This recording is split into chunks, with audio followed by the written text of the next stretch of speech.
নমস্কার, ঘরকন্যাদের একটি নতুন পর্বে সকলকে স্বাগত জানাচ্ছি। আজকে আমরা বাজার থেকে পোয়া মাছ কিনে এনেছি, সাগরের পোয়া। এখন এটাকে লবণ আর হলুদ দিয়ে ভালোভাবে মাখিয়ে নেব।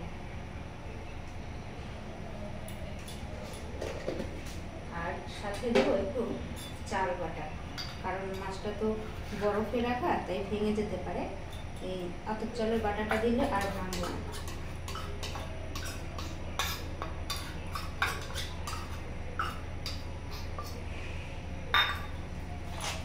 এটাকে ভালোভাবে মাখিয়ে নেব।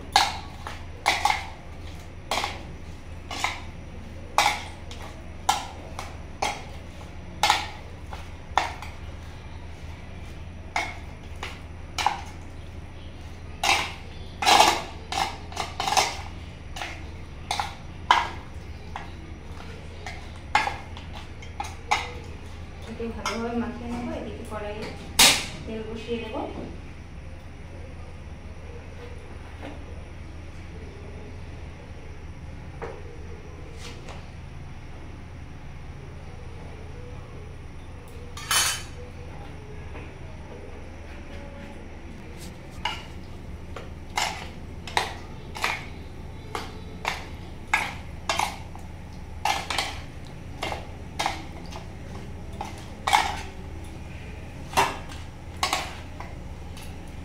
মাছটা ভালোভাবে মাখানো হয়ে গেছে।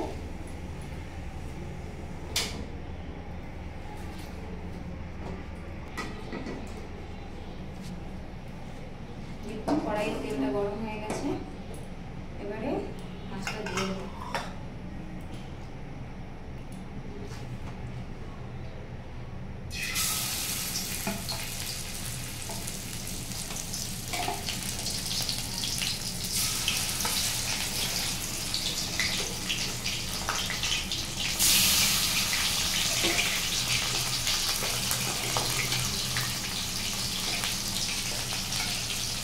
চারটে চারটে করে তুলে নেব।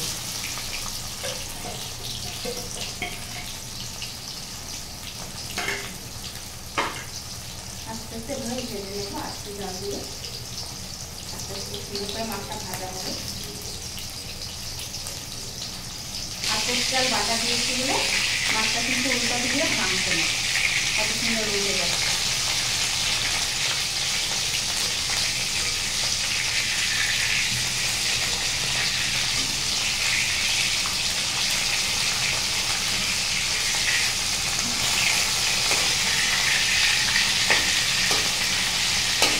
আমি সমস্ত মাছগুলো ভেজে নেব। দেখুন আমার মাছগুলো কত সুন্দর ভাজা হয়ে গেছে, একদম রান্না করে ভেজে নিয়েছি।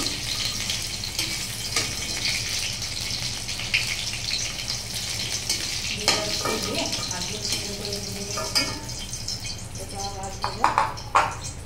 এবারে কড়াইয়ে দেবো একটু তেল।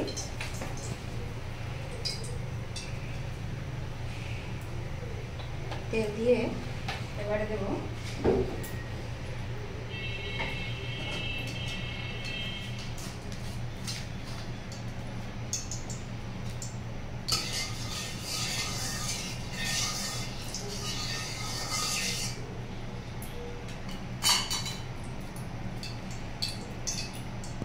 দিয়ে দেবো জিরা,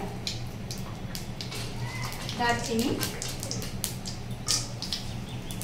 তেজপাতা আর এখানে গরম মশলা।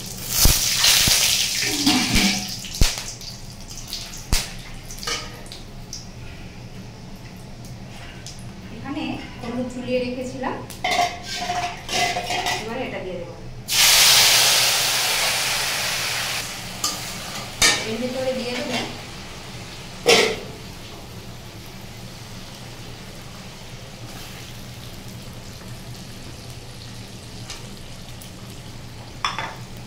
আর দিয়ে দেবো কাঁচা লঙ্কা, একটু ভেঙে দেবো।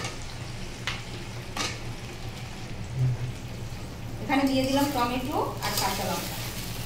এখন এটাকে একটু সময় কষিয়ে নেব।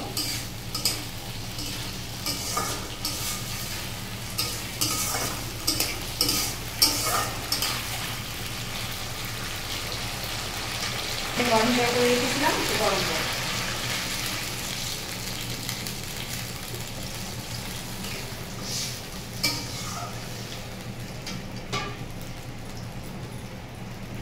ফুটে উঠলে তারপরে মাছগুলো দিয়ে দেবো।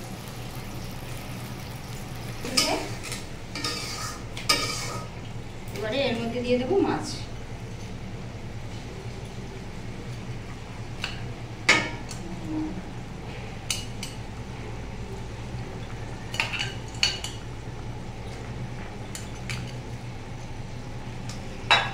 এবারে একটু সময় জাল দিয়ে নেব আর দিয়ে দেবো লবণ, পরিমাণ মতো লবণ দিয়ে দেবো। মাছ ভাজার সময় লবণ দিয়েছিলাম, তাই ওরকম বুঝে লবণটা দেবো। এবারে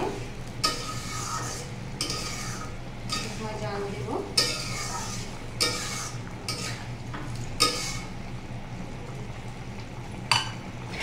ঢেকে দেবো।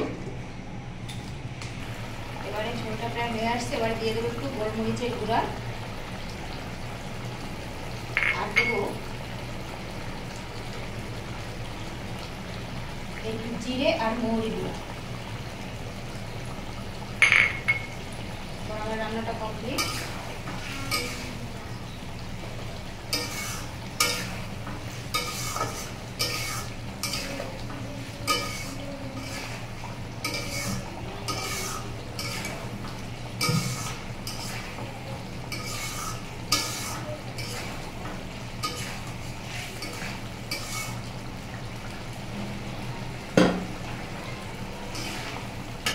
দেখুন টমেটো দিয়ে পোয়া মাছের তরকারি আমার হয়ে গেছে। এবার নামিয়ে দিচ্ছি।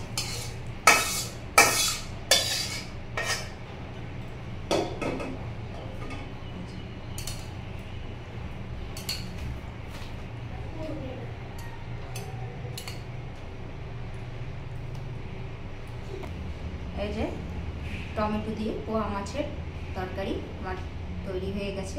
রেসিপিটি কেমন লাগলো কমেন্ট করে জানাবেন আর আমাদের চ্যানেলটি সাবস্ক্রাইব করে দিবেন। নমস্কার, সকলে ভালো থাকবেন।